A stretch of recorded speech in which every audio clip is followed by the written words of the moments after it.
what's up guys, it's Ruben here with my DPS Stamplar build. This build makes use of 5 heavy armor and 2 medium armor. It's a great build, you can take quite a lot of hits, also your sustain is really well and you deal a shit ton of DPS in a short amount of time. It's great for 1v1 situation and you can also easily do 1vs with this build. I dueled quite a lot of the high tier duelists in ESO on PC Europe. And you know, I lost a couple of fights, I won a couple of fights, you know, so it just works very well, this build. Also, the great thing about this build in my opinion is that the gear is quite easy to obtain. So if you fuck up with this build, for example, in a fight, you don't overall directly die, you know, you can quickly roll dodge and do fire. But I wouldn't say it's as forgivable as a Magicka Templar, of course not. But still, it works very well. So you know, for the talk, I already did an intro with the PvP fight, you know. If you want to see more PvP fights, just check my YouTube channel, I just upload them regular as well. Or just come to the live stream www.twitch.tv/RubenOfTheOrder. So here's a clip showcasing real quick what this build can do with insane DPS, you know.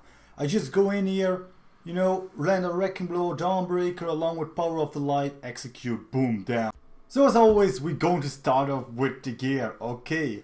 So listen to me carefully, I also got this written out on my website, you know. This can get a bit tricky. So we go for 5 Bone Pirate and 5 Ravager. What you want to do is Bone Pirate Jewelry, all robust, yes. And then depending on what you get, you go for feet and shoulders, that's what I have. The reason I have that, because I have these pieces, you know. If you got a girdle with impenetrable, that's fine as well. However, your chest should be a heavy Ravager and your legs should be a heavy Ravager. No doubt about that. Then we also go for hands, heavy Ravager, and to waist, heavy Ravager. I also have a heavy Stormfist Visage.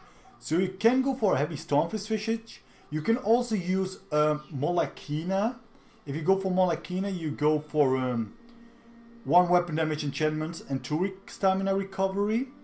If you go for, well, Stormfist, what I have, increased stamina recovery, then you go for 2 weapon damage enchantments. Weapons which you will use is a 2-handed Ravaging Greatsword and just a bow with defending, you know. You can go for a Ravaging bow if you need to create one.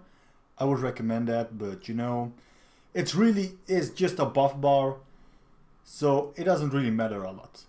With a weapon damage enchantment, we have the poison on the 2-handed sword. Now you probably think, why the poison there? It actually gives you quite a lot of health and deals a decent amount of damage. Also, the practice learned that these two are separate, you know, so you just light attack once with your Eternal Hunt and then you go offensive for the weapon damage. You just have so much more use if the poison is at your main 2-handed bar. So that's the reason why it's on a 2-handed bar.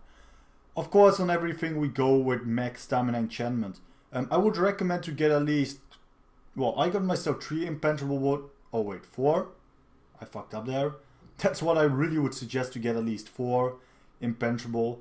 And then I got Defiance, well fitted and reinforced. Well, reinforced is kind of crappy. Impenetrable would of course be so much better. So 5 impenetrable with 2 well fitted or Defiance. Okay, so let's go into the stats. We have 64 points in stamina. As the boon we have the chief for increased weapon and spell critical. And the extra thing is we are a werewolf. As a food we used, or well, it's actually a drink, is a dubious Cameron Throne, which is a new food which came out with the Jester event. It's this one: increased stamina recovery by 320, max stamina by 3.2k, and max health by 3.5k for 2 hours. It's a very cheap drink, it's only cost like 50 gold here or so. It's not very expensive.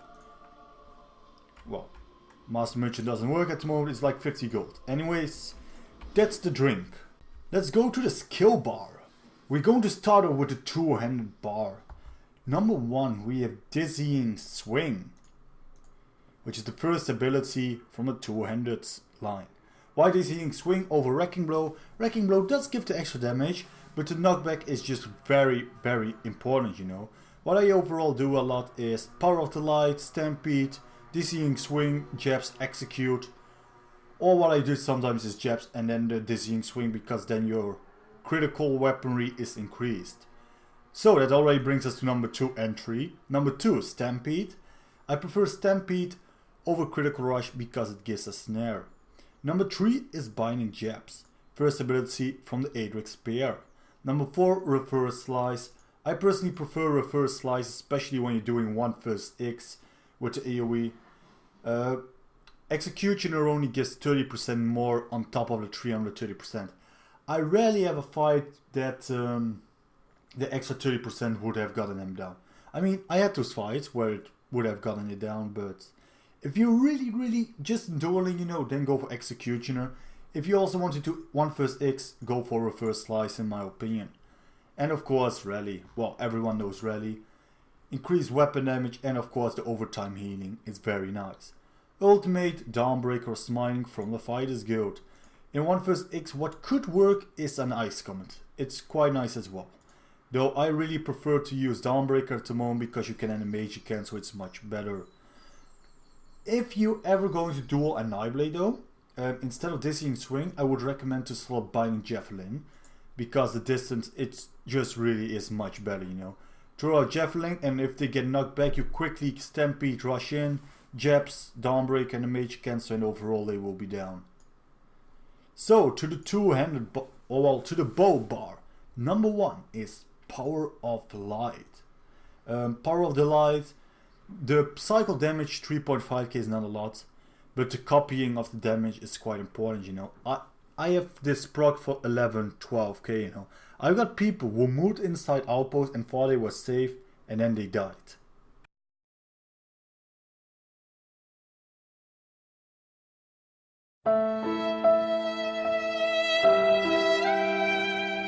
Oh, that poor dude, man. He thought he was saving him.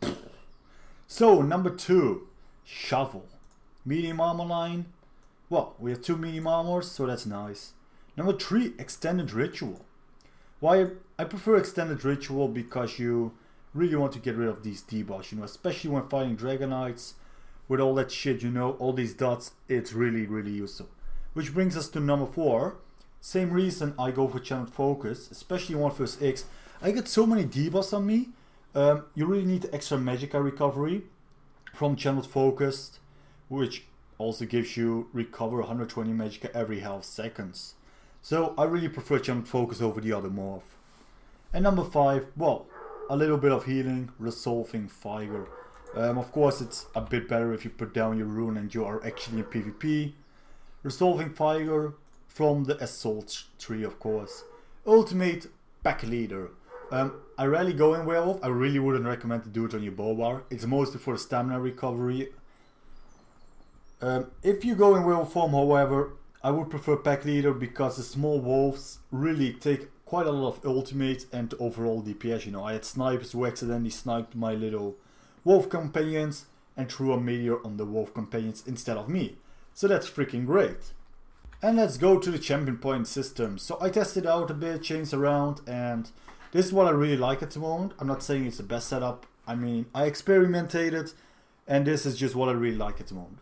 You go for 1 in Magician, 1 in Sprinter, 1 in Arcanist, 37, so you're in Tumbling, so you have around 10%, 60 in Mooncalf, and 90 in Warlord. If you have less CP, do a bit less in Warlord, you know, and maybe a bit less in Mooncalf and Tumbling, you know. If you have 100 CP or so, just get 1, 1, 1, 30, 30, or 35, 35, 20. The Apprentice, 27 in Blessed. You want to increase the effectiveness of healing down by 10%. 1 in Melee Weapon, 1 in Bow, 1 in Shattering Blows. 100 Mighty. You want Mighty fully up. 1 in Thaumaturge and Precise Strikes and Piercing. If you have less CP, do a bit less in Precise Strikes and a bit less in Piercing. Ironclad 1, 74 in Resistance. You always want around 3.5k crit resistance. So I'm a bit below it myself. Yes, that's a really stupid rune. 2 in Thick Skins, 10 Quick Recovery, 1 Expert Defender, and then you get Hardy and Elemental Defender up equally. And that's pretty much it already. That was the champion point system. And with that we already come to an end. However, I'm also going to showcase you how to play this build properly. I don't do that in a lot of videos recently, and you know, I kinda should. So let's get started with how you should play this build.